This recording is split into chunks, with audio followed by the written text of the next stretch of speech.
Paul Levy. Brief bit of background.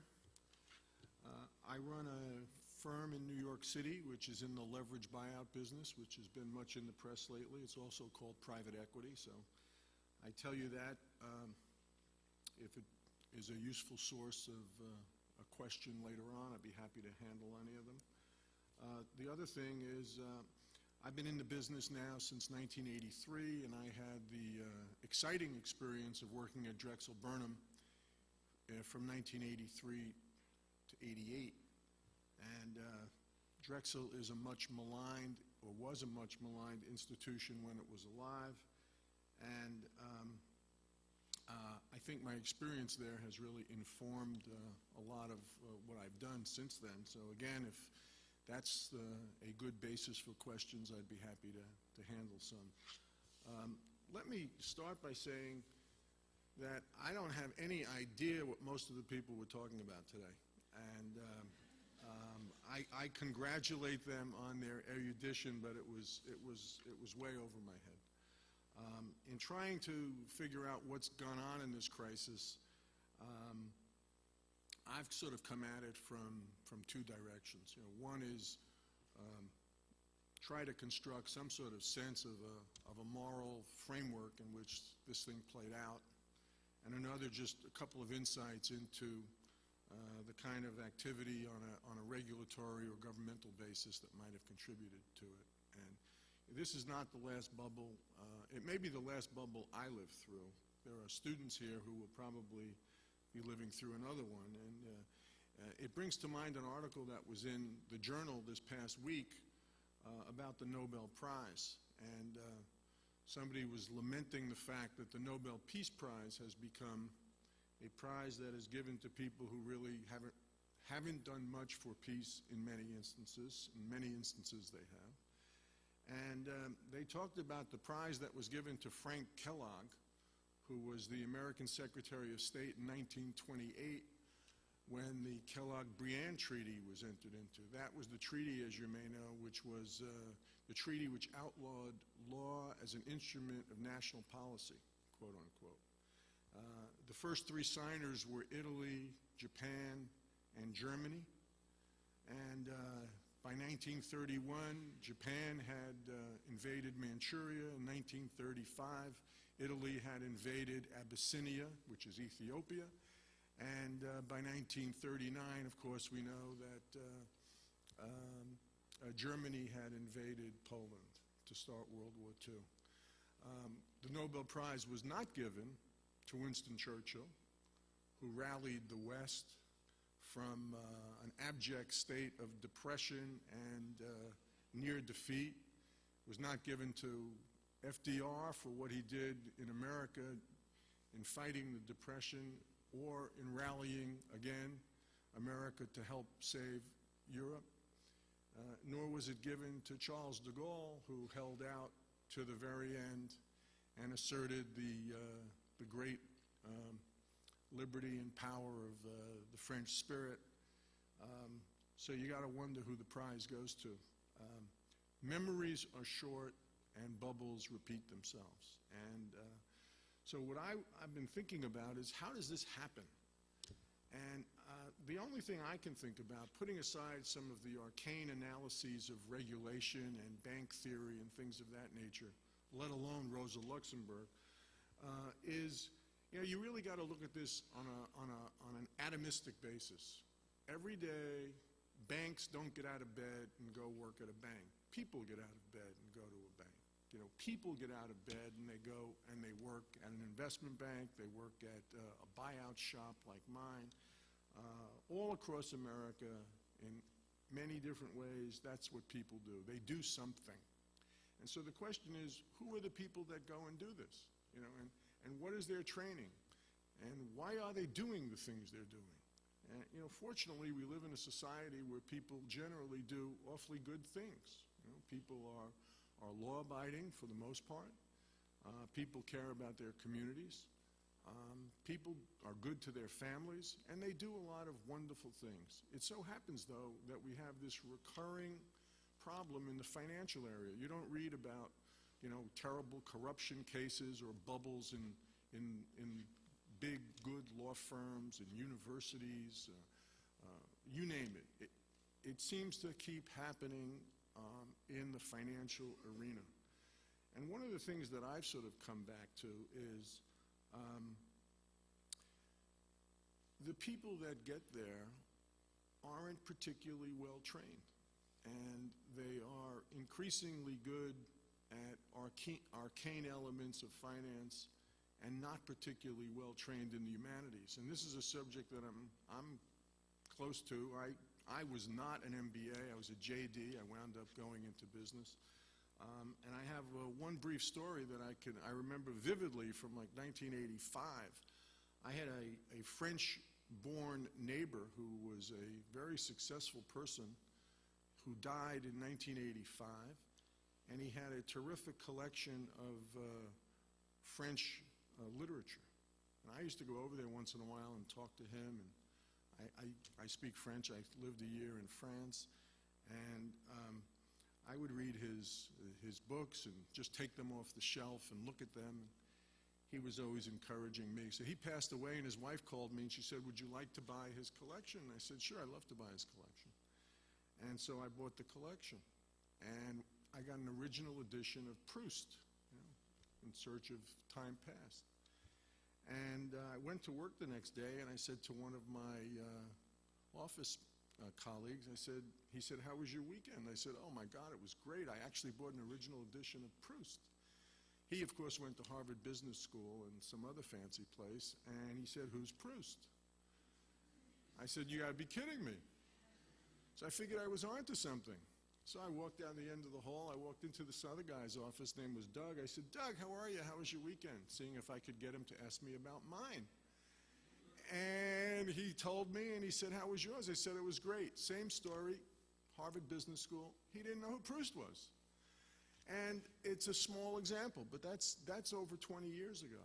And that sort of thing has been happening all the time. I interact with the biggest and the best investment banks and the biggest and the best other private equity firms, and the people are generally very nice, very affable, very, very intelligent, very energetic, but there's always something lacking. I mean, we've hired any number of young analysts from the best schools, and I won't mention one in particular, but they go and they get training and they come out and they're incredibly bright. They come straight from college, and some of them are bright enough to realize that they've missed everything that binds our society together. They haven't done much history. They were smart in high school. They exempted out of college history. They were smart in high school. They exempted out of literature in college. They exempt out of everything. So they wind up having a full 4-year career that consists of accounting, corporate finance, things of that nature. And they just sort of lack the kind of fiber that I think keeps societies, together and fully integrated. So that's the kind of thing that bothers me a lot. And I've been playing for years with kind of a mental thought experiment. You've all heard of Warren Buffett. And he's actually more controversial than people realize. But there are stories all the time about what they call Buffett millionaires, people who knew Warren when he was just a kid back in Omaha. And you get a little school teacher who put $10,000 with Warren.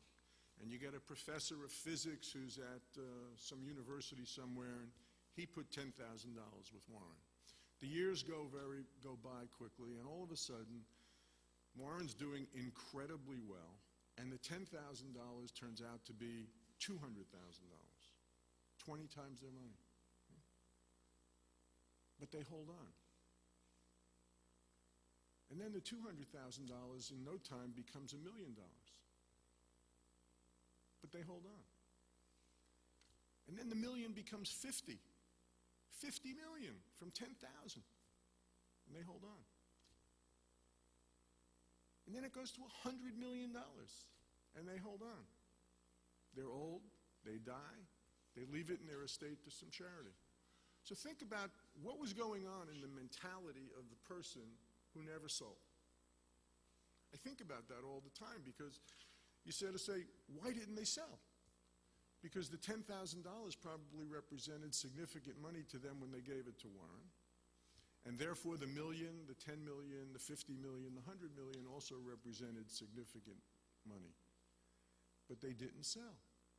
And the only thing I can think of, not knowing these people, is, and by the way, they never paid dividends at Berkshire Hathaway.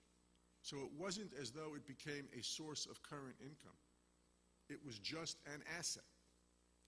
So you say, why didn't they sell? And I kind of get tingly at the subject. And what I can only come up with was these were people who had good lives anyway, that their lives weren't built around money, that they had other things going on for them beyond money.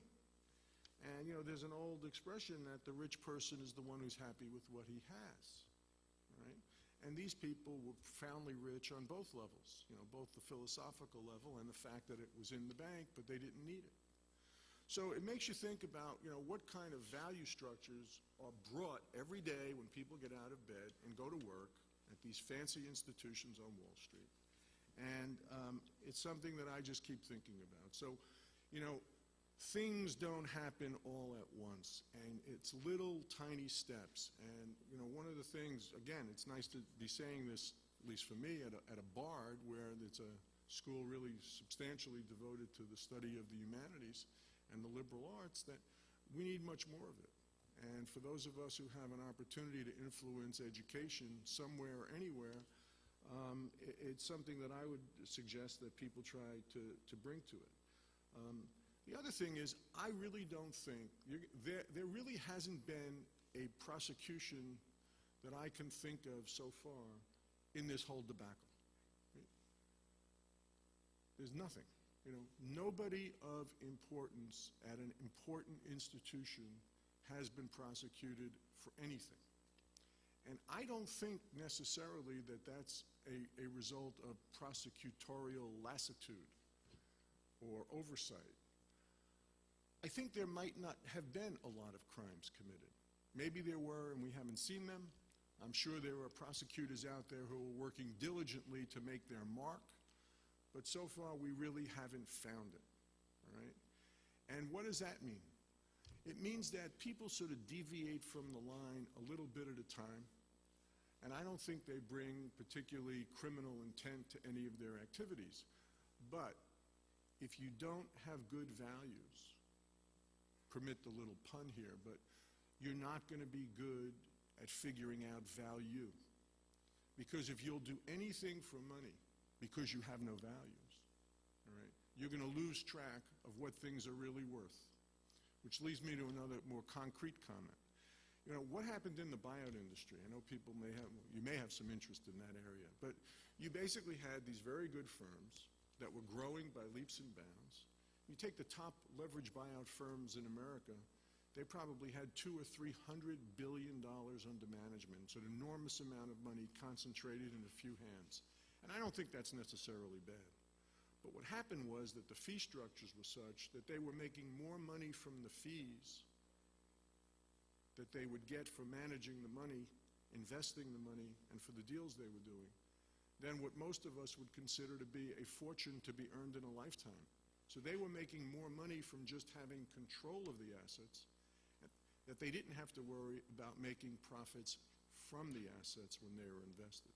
So things got really, really skewed. And the liquidity in the banking system, you can blame Greenspan, you can blame Bernanke, you know, blame whomever you want. There was just enormous liquidity, and that fueled it.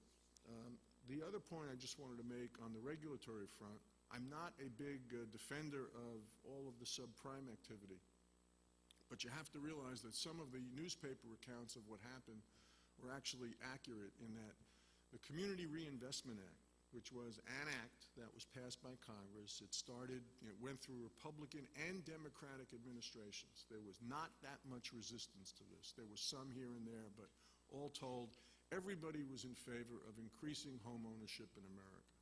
The number for years had been somewhere in the 60% range, and the goal was to get it higher, higher, higher. People were bragging that it had hit 65%. But in a country with 300 million people, and you have whatever you divide by 3 or 4, and you have 5% more of those homes, home ownership, you're going to get a lot more housing consumption, and that's really what happened.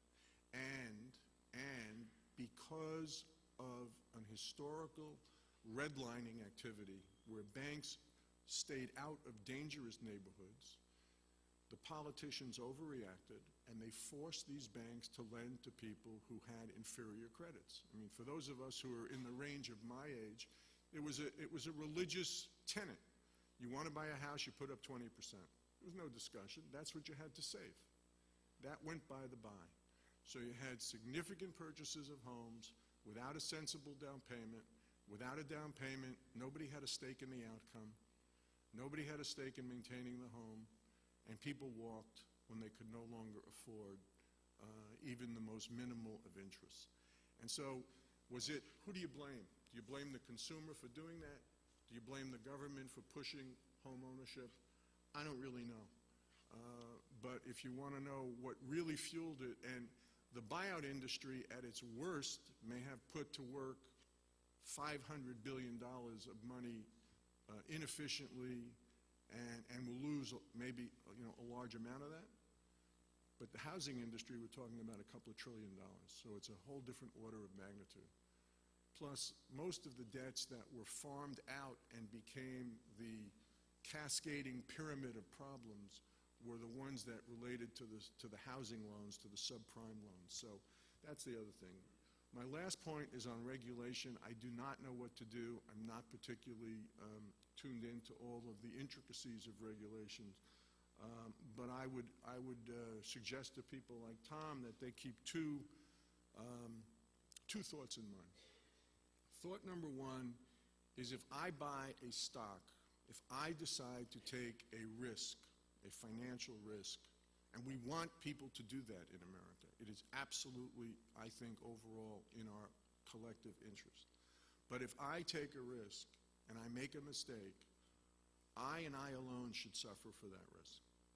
Or at the very least, the circle of pain should be extremely narrow. If I borrow money, maybe my banker loses the money, but he should have to have sufficient reserves to deal with that. What we can have is a situation where people take outlandish risks, seeking outlandish gains, and all of us pay for that.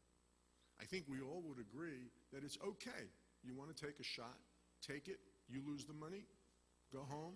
As Rudyard Kipling would have said, if you can lose all your fortune with one pitch and toss and lose and start again at your beginning, you are a man, my son, okay? So you take your shot, okay? But we can't have cascading risk. The other thing I would say to the question of breaking the buck is that there are transactions that each of us enter into on a regular basis where we expect to take zero risk. You put your money in a bank, you shouldn't lose it. You put your money on a prepaid credit card, you shouldn't lose it. Right? You put your money in a mutual fund which says that it's guaranteed by the government, you shouldn't lose it. So where you are not taking risk, you shouldn't have risk, and you shouldn't have to incur risk.